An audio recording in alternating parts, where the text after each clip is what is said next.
আমার ভাইয়েরা, কথা এটাই আমি বুঝাইতে চাচ্ছিলাম। ব্রেনে ঢুকাইবেন, আগামী দিনে চিন্তা করবেন, এরপরে আপনি আপনার সিদ্ধান্ত নেবেন। খোদার কসম, ইসলামী জীবন ব্যবস্থা, ইসলামী বিচার ব্যবস্থা যদি এই দেশে কায়েম হয়, তাহলে মুসলিম ও মুসলিম দেখা হবে না, কোন দল করে সেটা দেখা হবে না, কোন নেতার পরিচয় সেটা এখানে গ্রাহ্য হবে না। বিচার ব্যবস্থায় সম্পূর্ণ স্বাধীন হবে, যেভাবে স্বাধীন হয়েছে হযরত আলী রাদিয়াল্লাহু তাআলা যখন নিজেই আমিরুল মুমিনিন, তার বর্ম, লোহার বর্ম হারিয়ে যায়, এক ইহুদি পায়, ইহুদির কাছে পাওয়ার পরে আলী বললেন এটা আমার বর্ম, ইহুদি বলে এটা আমার বর্ম। আলী জোর করে নাই, তার নিয়োগকৃত প্রধান বিচারপতি কাজী শুরাইয়ের কাছে গেছে। শুরাইয়ের কাছে যাওয়ার পরে বিচারক জিজ্ঞেস করলো, আলী আপনি যে বললেন এটা আপনার বর্ম, তাতে তো দলিল এবং আপনাকেই প্রমাণ দিতে হবে। আল বাইয়িনাতু আলাল মুদ্দাঈ ওয়াল ইয়ামিনু আলা মান আনকারা, কি উসুলের কিতাবে বলা হয়েছে যে দাবি করবে তাকে প্রমাণ দিতে হবে। সুতরাং আপনি প্রমাণ দেন এটা যে আপনার বর্ম। বিচারকে প্রেসিডেন্ট রে কয়, এখন প্রেসিডেন্ট তো আলী সাহেব। হযরত আলী বললেন আমার সাক্ষী হইল আমার ছেলে হুসাইন আর আমার একটা আজাদকৃত গোলাম। নিজের বাবার পক্ষে ছেলের সাক্ষী গ্রহণযোগ্য, গোলামের সাক্ষী মালিকের পক্ষে গ্রহণযোগ্য? কাজী শুরাই দায়িত্বহীন কণ্ঠে বললেন, যেই বিচারক আলী নিয়োগ দিল ওই বিচারককেই আলীরে কয় যে হুজুর, প্রধানমন্ত্রী, প্রেসিডেন্ট সাহেব, এটা স্বাধীন বিচার ব্যবস্থা, এখানে আপনার পক্ষে আপনার ছেলের সাক্ষী গ্রহণযোগ্য হবে না, গোলামের সাক্ষী গ্রহণযোগ্য হবে না, অন্য কেউ যদি থাকে তাহলে সাক্ষী হিসাবে পেশ করেন। হযরত আলী কয় আর কেউ নাই, তাহলে আপনার সাক্ষী গ্রহণ হলো না। বর্ম দিয়া দিছে ইহুদি। সুবহানাল্লাহ কইতেছেন না?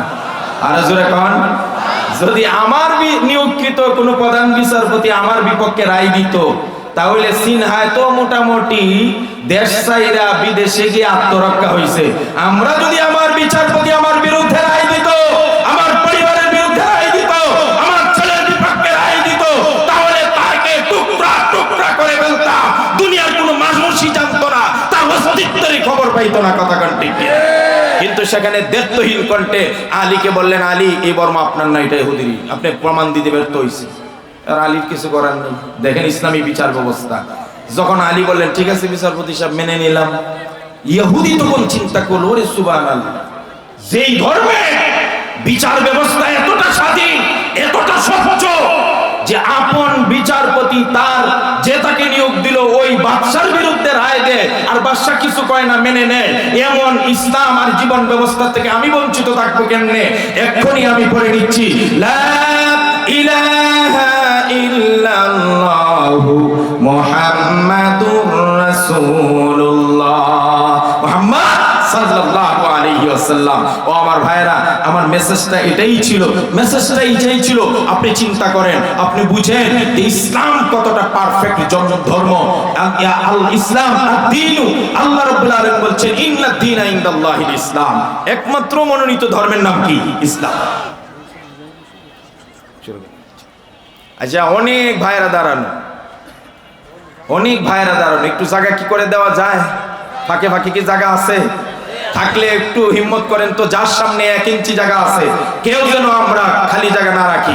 আবার এই সুযোগে উঠবেন না কিন্তু, সামনে বাড়েন, একটু সামনে বাড়েন, আর সবাই একটু তাসবিহ পড়েন, সুবহানাল্লাহ আলহামদুলিল্লাহ লা ইলাহা ইল্লাল্লাহ, সুবহানাল্লাহ আলহামদুলিল্লাহ লা ইলাহা ইল্লাল্লাহ, লা ইলাহা ইল্লাল্লাহ, লা ইলাহা ইল্লাল্লাহ, সুবহানাল্লাহ আলহামদুলিল্লাহ ওয়া নাহাউ আনিল মুনকার। সবার উপর আবশ্যকভাবে নামাজকে ফরজ বিধান মানতে বাধ্য করা হবে। কথা বলে ঠিক কি? কারণ নামাজ নাই যেখানে চরিত্র নাই, আরো জোরে কোন, যেখানে নামাজ নাই সেখানে কি নাই? লা ঈমানা লিমান লা সালাতা লা, যার জীবনে নামাজ নাই তার ঈমান নাই, যার জীবনে নামাজ নাই তার আমানতদারিতা নাই, যার নামাজ নাই তার চরিত্র নাই। কথা বলে ঠিক কি না?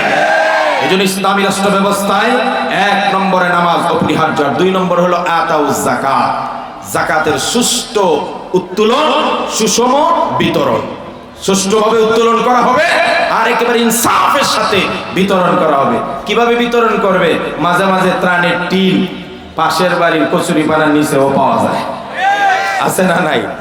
বিস্কুটের টিন, ত্রাণের বিস্কুটের টিন খাটের নিচে।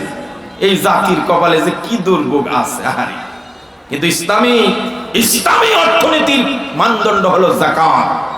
খোদার কসম, উমর বিন আব্দুল আজিজ, যাকে দ্বিতীয় উমর বলা হয়, সেই উমর বিন আব্দুল আজিজের জামানায় ইসলামী জীবন ব্যবস্থা যখন প্রতিষ্ঠিত, কোরআন যখন প্রতিষ্ঠিত, আইন যখন প্রতিষ্ঠিত, যাকাতকে সুষ্ঠু উত্তোলন করে সুষম বন্টনের মাধ্যমে গোটা রাজ্যের গরিব মানুষদের মধ্যে যখন কয়েক বছর লাগাতার বিতরণ করলো, এমন একটা সময় আসছে এখন আর যাকাত দেওয়ার মতো লোক পাওয়া যায় না। কারে যাকাত দিবে? সুবহানাল্লাহ বলতে ইচ্ছা করে না? আপনারা ক্ষুধামুক্ত বাংলাদেশ গড়বেন, আপনারা দারিদ্র মুক্ত বাংলাদেশ গড়বেন, তাহলে উমর বিন আব্দুল আজিজ জামানায় যে ফলো যেভাবে যা করেছে সেটা ফলো করেন। আপনি কেন কার্ল মার্ক্সকে ফলো করেন? আপনি কেন লেনিনকে ফলো করেন? আপনি কেন মাও সেতুংকে ফলো করেন? আপনি কেন আব্রাহাম লিঙ্কনকে ফলো করেন?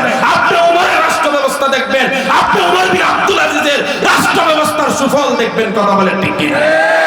যেদিন এক লোক দেখলো যে বাঘ আর বকরি, বাঘে হঠাৎ করে বকরির উপর আক্রমণ করে বসছে, ওই লোক সাথে সাথে বলল, বাঘে বকরির উপর আক্রমণ করছে, তার মানে আমাদের বাদশা উমর বিন আব্দুল আজিজ নাই। সত্যি খবর নিয়ে দেখা গেল যেই মুহূর্তে বাদশা মারা গেছে ওই মুহূর্তেই বাঘ বকরির উপর আক্রমণ করছে। তার মানে কি বুঝলেন?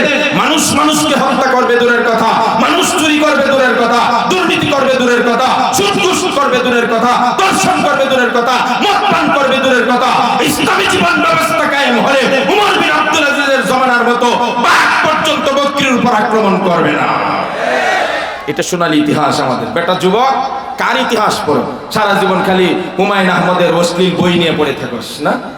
একবার উমরের জিন্দেগি পড়ো, একবার উমর বিন আব্দুল আজিজের শাসন ব্যবস্থা পড়ো, আলী কিভাবে দেশ চালাইছে সেটা দেখো, মুহাম্মদুর রাসূলুল্লাহ সাল্লাল্লাহু আলাইহি ওয়াসাল্লামের সিরত সুরত ইতিহাস পড়ো, তাহলে তোমার সকল চিন্তাধারার দ্বার উন্মুক্ত হয়ে যাবে, দিগন্ত খুলে যাবে। কথা বলে ঠিক ঠিক? সুপ্রিয় ভাইয়ের আমার, যে কথা বলছিলাম, উমর বিন আব্দুল আজিজ জমানায় এক লোক একটা ব্যাগের মধ্যে টাকা ভর্তি যাকাতের টাকা নিয়ে সারাদিন ঘুরতেছে, কেউ পায় না, কারে দিবে রে?